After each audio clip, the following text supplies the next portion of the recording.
యాజమాన్యాలపై చర్యలు, అనకాపల్లి ఘటనపై యాజమాన్యాలపై చర్యలు, ఫామ్లో సేఫ్టీ సౌకర్యాలు, ఫార్మా పరిశ్రమలో భద్రతా సౌకర్యాలు తీసుకునేంత వరకు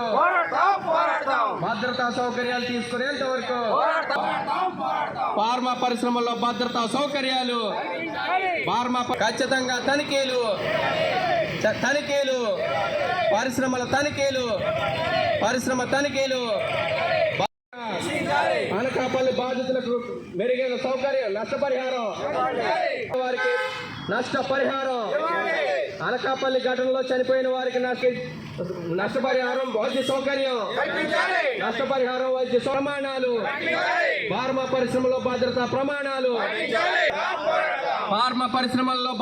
ప్రమాణాలు పాటించేంత వరకు. మధ్యకాలంలో పరిశ్రమల్లో ప్రమాదాలు బాగా పెరిగిపోతా ఉన్నాయి. 25 సంవత్సరాల కాలంలో జరిగినటువంటి ప్రమాదాల కంటే అత్యంత ప్రమాదకరమైనటువంటి పెద్ద ప్రమాదం 21వ తేదీన అనకాపల్లి జిల్లా ఎసెన్షియా ఫార్మా పరిశ్రమలో జరిగినటువంటి ప్రమాదం. 18 మంది కార్మికులు అందులో చనిపోవడం అనేది జరిగింది. వాళ్ళంతా స్కిల్డ్ వర్కర్స్, అంతా కూడా ఎంప్లాయీసే. బీటెక్, ఎంఎస్సి, బిఎస్సి చదివినటువంటి యువకులు ఘోరాతి ఘోరంగా చనిపోవడం అనేది జరిగింది. ఇవి మామూలు మరణాలు కాదు, ఇది యాజమాన్యం హత్యలు ఇవన్నీ.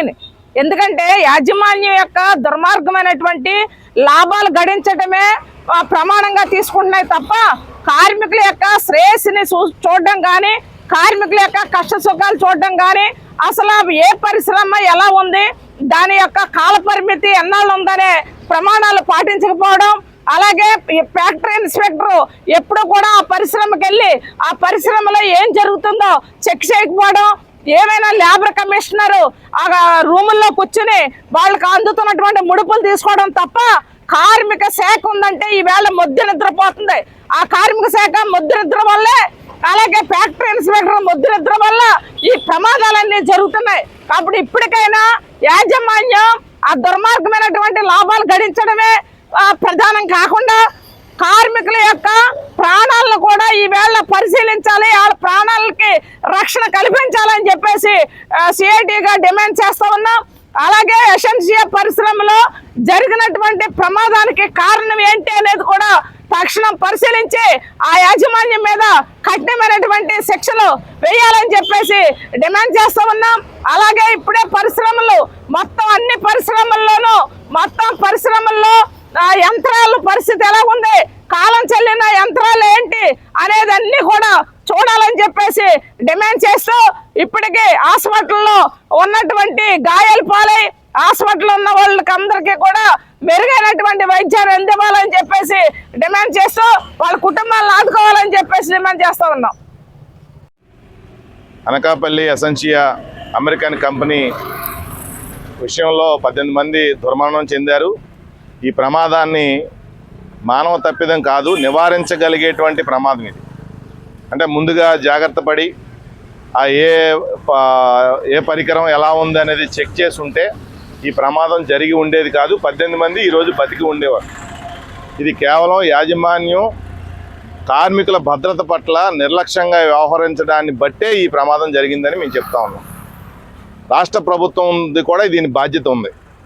2018 అప్పటి తెలుగుదేశం ప్రభుత్వం చంద్రబాబు నాయుడు హయాంలో కార్మిక శాఖ అధికారులను కానీ, ఫ్యాక్టరీ ఇన్స్పెక్టర్లను కానీ సేఫ్టీ తనిఖీలు చేయడానికి ప్రభుత్వ అనుమతి లేనిదే మీరు ఎవరో వెళ్ళడానికి వీల్లేదని చెప్పి వాళ్ళ విధులకి సంఖ్యలు విధించారు. అప్పటి నుంచి ఇప్పటి వరకు ఏ పరిశ్రమ తనిఖీలు లేవు సరికదా, మా పరిశ్రమలో అన్నీ అమలు చేస్తున్నాం అని చెప్పి యాజమాన్యం ఒక లెటర్ రాసి ఇచ్చేస్తే అక్కడితో ఇంకెవరో తనిఖీలకు వెళ్లాల్సిన అవసరం లేదని చెప్పి రాష్ట్ర ప్రభుత్వం చెప్తుంది. ఇవి కార్మిక చట్టాలు. ఇదే కంపెనీ కనుక అమెరికాలో ఉండి ఇలాంటి ప్రమాదం అమెరికాలో జరుగుంటే ఇప్పుడు ఆ కంపెనీ మూతపడి మొత్తం యాజమాన్యం అంతా జైల్లో ఉండేటువంటి పరిస్థితి ఉంటుంది. కానీ ఆంధ్రప్రదేశ్లో ఇది జరిగింది. కార్మికుల ప్రాణాలకి వెలకట్టి ఇవాళ చేతులు దులుపుకున్నటువంటి పరిస్థితి ఉంది. యాజమాన్యాలు హాయిగా నిద్రపోతున్నటువంటి పరిస్థితి. కాబట్టి భవిష్యత్తులో ప్రమాదాలు జరగకుండా ఉండాలి అంటే ఈ తనిఖీలను నిలుపుదల చేస్తూ ఇచ్చిన ఆదేశాలను వెనక్కి తీసుకోవాలి. ప్రతి పరిశ్రమలో సేఫ్టీ ఆడిట్ నిర్వహించాలి. పవన్ కళ్యాణ్ గారు నేను మాట్లాడారు, సేఫ్టీ ఆడిట్లు నిర్వహిస్తే యాజమాన్యాలు రావని. మరి కార్మికుల ప్రాణాలు పోతే పర్వాలేదా అని మేము ప్రశ్నిస్తా ఉన్నాం. కాబట్టి ఈ ఘటనలకు కారకులు ఎవరు? యాజమాన్యాల లేదా సేఫ్టీ సౌకర్యం పాటించనటువంటి మేనేజ్మెంట్లా లేదు నాసిరకమైనటువంటి పరికరాలు వాడుతున్నటువంటి కాంట్రాక్టర్లదా?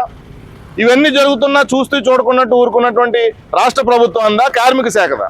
కాబట్టి దీనికి బాధ్యత ఎవరు వహిస్తారు అని చెప్పి మేము అడుగుతా ఉన్నాం. తక్షణం అన్ని పరిశ్రమల్లో సేఫ్టీ సౌకర్యాలు కల్పించాలి, కార్మికుల భద్రతకి ప్రథమ ప్రాధాన్యత ఇవ్వాలి, నాసిరకమైనటువంటి పనిముట్లతో పనిచేస్తున్న యాజమాన్యాలపై కఠిన చర్యలు తీసుకోవాలి, సేఫ్టీ ఆడిట్లు నిర్వహించేంత వరకు కార్మికులందరూ పోరాడతారు, ఆ పోరాటానికి సిద్ధపడాలని చెప్పి మేము పిలుపునిస్తాం.